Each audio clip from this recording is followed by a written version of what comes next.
With the largest official holdings in the world, the U.S. lays claim to nearly as much gold as the next three countries combined. It also has the third highest gold allocation as a percentage of its foreign reserves.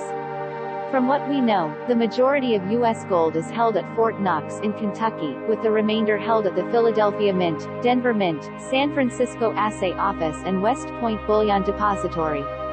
Which state loves gold the most? Well, the state of Texas went so far as to create its very own Texas Bullion Depository to safeguard investors' gold.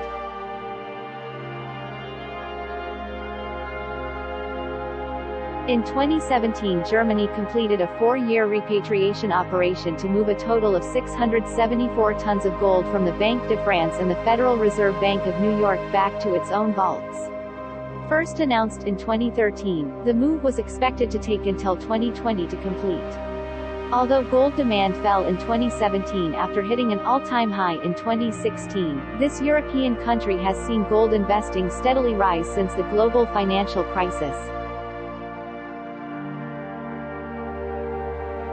Italy has likewise maintained the size of its reserves over the years. Mario Draghi, the former Bank of Italy governor and European Central Bank governor, when asked by a reporter in 2013 what role gold plays in a central bank's portfolio, answered that the metal was a reserve of safety, adding, "It gives you a fairly good protection against fluctuations against the dollar." France's central bank has sold little of its gold over the past several years. Current reserves consist of 100 tons of gold coins and the rest in bars weighing around 12.5 kilograms each. The Banque de France vaults in Paris are one of the 4 designated depositories of the International Monetary Fund, IMF. The Russian central bank has been one of the largest buyers of gold for the past 7 years and overtook China in 2018 to have the 5th largest reserves. In 2017, Russia bought 224 tons of bullion in an effort to diversify away from the US dollar, as its relationship with the West has grown chilly since the annexation of the Crimean Peninsula in mid-2014. To raise the cash for these purchases, Russia sold a huge percentage of its US treasuries.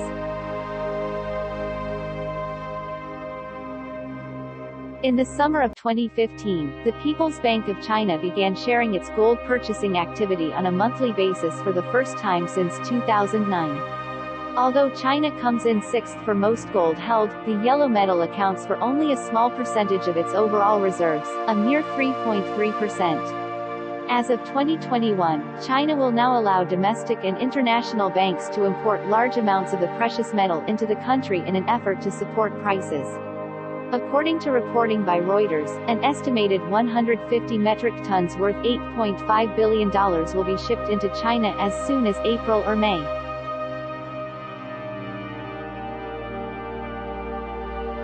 In 7th place is Switzerland, which actually has the world's largest reserves of gold per capita. During World War II, the neutral country became the center of the gold trade in Europe, making transactions with both the Allies and Axis powers. Today, much of its gold trading is done with Hong Kong and China. Japan, the world's 3rd largest economy, is also the 8th largest hoarder of the yellow metal. Its central bank has been one of the most aggressive practitioners of quantitative easing. In January 2016, it lowered interest rates below zero, which has helped fuel demand for gold around the world. It's no surprise that the Bank of India has one of the largest stores of gold in the world. The South Asian country, home to 1.25 billion people, is the 2nd largest consumer of the precious metal, and is one of the most reliable drivers of global demand. India's festival and wedding season, which runs from October to December, has historically been a huge boon to gold's love trade. The Dutch central bank announced that it will be moving its gold vaults from Amsterdam to Camp New Amsterdam, about an hour outside the city, citing burdensome security measures of its current location. As many others have pointed out, this seems odd, given that the bank fairly recently repatriated a large amount of its gold from the U.S.